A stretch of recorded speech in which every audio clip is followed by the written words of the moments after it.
నమస్తే, నేను మధు. మనకి భారతదేశంలో పౌర విమానయానం అంటే లైక్ సివిల్ ఏవియేషన్లో తీసుకునేది ఉన్నట్టుంటే ఒక సిస్టమేటిక్ ఫెయిల్యూర్ జరిగిందా అనేది అనిపిస్తూ ఉంది. ఎందుకనేసి అంటే ఈ జియోపోలి వల్ల మనకు తెలుసు కదా, మోనోపోలి అంటే ఒకటే సంస్థ ఆధిపత్యంలో ఉండడం, జియోపోలి అంటే రెండు సంస్థలు ఉండడం అన్నట్టు. మనం గతంలో గమనించుకున్నట్టంటే మనకి రకరకాల ప్లేయర్స్ ఉండేది. స్పైస్ జెట్ ఉండేది, కింగ్ ఫిషర్ ఉండేది, ఇండిగో ఉండేది, ఎయిర్ ఇండియా ఉండేది, ఎయిర్ ఇండియా ఎక్స్ప్రెస్ ఉండేది, డెక్కన్ ఎయిర్వేస్ అని చెప్పి లో కాస్ట్ క్యారియర్స్ ఉండేటోళ్ళు, ఇట్లా రకరకాలుగా ఉండేవి. ఇప్పుడు ఏమైందంటే స్లోగా అన్ని డిస్ట్రాయ్ అయిపోయినాయి. ఎయిర్ ఇండియా అనేది గవర్నమెంట్ సంస్థ కాస్త ప్రైవేటైజేషన్ అయిపోయి అది ప్రైవేట్ సంస్థ అయిపోయింది. ఇండిగో అనేది ఒక నడుస్తుంది. ఇప్పుడు కేవలం రెండు సంస్థల్లో మాత్రమే మనకి ఈ సివిల్ ఏవియేషన్ అనేది ఉన్నదన్నట్టు. ఇప్పుడు ఏం జరిగింది అనేసి అంటే పైలట్లో ఎవరైతే వాళ్ళు వర్క్ చేస్తూ ఉంటారో వాళ్ళకి రెస్ట్ కావాలి, 48 అవర్స్ 36 అవర్స్ నుంచి 48 అవర్స్ రెస్ట్ కావాలని చెప్పి గవర్నమెంట్ ఒక పాలసీ చేంజ్ తీసుకురావడం జరిగింది. ఆ పాలసీ చేంజ్ని ఈ ఇండిగో అనే కంపెనీ ఇంప్లిమెంట్ చేయలేదు. ఇంప్లిమెంట్ చేయకపోవడంతో పాటు ఏం జరిగింది అనేసి అంటే వాళ్ళకి ఎక్కడైతే మ్యాన్ పవర్ రిసోర్స్ తక్కువ అవుతుందో ఆ రిసోర్స్ గ్యాప్ని ఫిల్ చేయకపోవడం వల్ల ఏం జరిగింది, వేలాదిగా మనకి ఫ్లైట్స్ క్యాన్సిలేషన్ జరిగింది. లక్షలాది మంది ప్రయాణికుల ప్లాన్స్ డిస్టర్బ్ అయిపోయినాయి. ఇది డొమెస్టిక్ కానివ్వండి, ఇంటర్నేషనల్ ట్రావెల్లో కానీ డిస్టర్బెన్స్ జరిగింది. ఇది ప్రపంచంలో అంటే ఒక సంస్థ వల్ల ఒక దేశానికి సంబంధించినటువంటి విమానయాన సంబంధించిన పరిస్థితి ఒక ఆగమ్య గోచరంగా కానివ్వండి, లేకపోతే దెబ్బతిన్నాం కానీ ప్రపంచవ్యాప్తంగా ఎక్కడ జరిగి ఉండదు నాకు తెలిసి.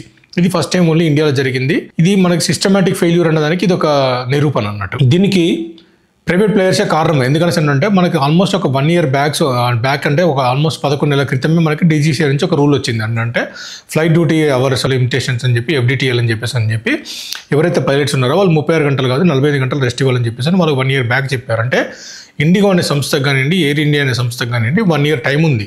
ఈ టైంలో ఏం చేసుకోవాలి వాళ్ళు, ఈ డ్యూటీ రోస్టర్స్, వాళ్ళ టైమింగు, రెస్ట్ పీరియడ్, ఎక్కడైతే షార్ట్ ఫాల్ వస్తుందో ఆ షార్ట్ ఫాల్ సంబంధించిన పైలట్ రిక్రూట్మెంటు ఇవన్నీ చేసుకొని ఉండాల్సింది. వీళ్ళు చేయకపోగా లాస్ట్ మినిట్ వరకు వెయిట్ చేసి లాస్ట్లో వీళ్ళు ఎంతవరకు వచ్చిందండి అంటే ఈ రూల్ ఏదైతే గవర్నమెంట్ పాస్ చేసిందో ఆ రూల్ని గవర్నమెంటే సస్పెండ్ చేసుకుంది. అంటే మేము ఏదైతే వాళ్ళు చెప్పారో 48 అవర్స్ మ్యాండేటరీ రెస్ట్ ఇవ్వాలని చెప్పి ఆ 48 అవర్స్ ఇవ్వకుండా 36 అవర్స్ ఇచ్చినా పర్లేదు, కొన్ని రోజులు అయితే మీరు నడపండి అని చెప్పి గవర్నమెంటే ఒక ప్రైవేట్ ప్లేయర్కి తల ఉంచాల్సిన పరిస్థితి వచ్చింది అన్నట్టు. ఇది మనము డెమోక్రటిక్ కంట్రీలో కానివ్వండి, లేకపోతే ఒక సంస్థ చేతుల్లో దేశ ప్రభుత్వం అన్నది, మనం ఎన్నుకోబడిన ప్రభుత్వం అన్నది ఒక సంస్థ చెప్తే వింటున్నది అనే పరిస్థితి వచ్చిందంటే దీన్ని మనందరం ఖచ్చితంగా ఆలోచించాల్సిన విషయం. ఇది సిస్టమేటిక్ ఫెయిల్యూరా కాదా అన్నది ఒకటి. దీంట్లో రాజకీయాలు ఏం లేవు. మనం ఆలోచించాల్సింది ఏంటంటే ఈ పరిస్థితుల వల్ల రేపొద్దున ప్రభావితం అయ్యేది మనము సామాన్య ప్రజల అవునా కాదన్నది. మీరు ఇంకోటి గమనించేది ఉన్నదంటే గతంలో సెల్ ఫోన్ కంపెనీస్ మనకి రకరకాల చాలా కంపెనీస్ ఉండేవి. ఇప్పుడు సెల్ ఫోన్లో కూడా మనకి ఏమవుతుంది అంటే కేవలం 2 కంపెనీలు కనపడతా ఉన్నాయి. వాళ్ళు ఏదైతే రేట్ ఫిక్స్ చేస్తారో ఆ రేటుకే మనం సెల్ ఫోన్ వాడుకోవాల్సిన పరిస్థితి వచ్చింది. ఇది కూడా జియోపోలి సిచ్యువేషన్ వచ్చేసింది. ఒకటి జియో ఉంటుంది, ఒక ఎయిర్టెల్ ఉంటుంది. ఈ రెండిట్లో ఐడియా అవన్నీ మనకి స్లోగా కనుమరుగైపోతూ ఉన్నాయి.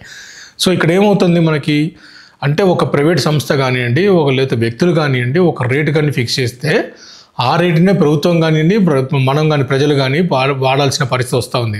అంటే మనం ఏదైతే మన కోసం ప్రభుత్వాలు పనిచేయాల్సిందో అది జరగకుండా ప్రైవేటు వ్యక్తులు ప్రభుత్వాన్ని శాసిస్తూ ఉంటే ఆ ప్రభుత్వాలు మనల మీదకి ఇవన్నీ అంటే లైక్ మనం వాటిని పాటించాల్సిన పరిస్థితికి వస్తుందన్నట్టు. ఇది చేంజ్ రావాలని చెప్పేసి కోరుకుందాము, ఈ మార్పు రావాలని కోరుకుందాము.